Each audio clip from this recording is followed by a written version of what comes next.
Assalomu alaykum. Har bir jamoasi play-offda qaysi jamoaga raqib bo'lmoqchi? O'ziga farqi yo'q.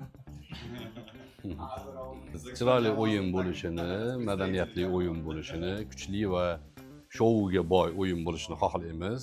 Boshida aytgan edim, biz UFU bilan o'ynashni orzu qilganmiz.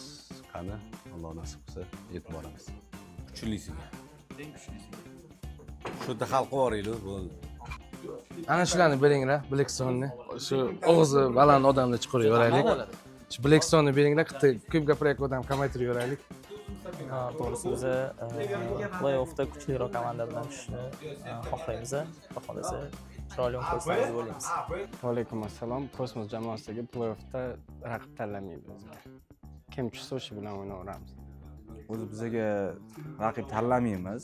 Chempion inshaalloh chempion bo'lishni niyat qilganmiz. Nu UFU legenda bilan o'ynash bizga qiziqroq bo'lardi, legendalar bilan. Bizga farqi yo'q, kuchlisiga tayyormiz hali.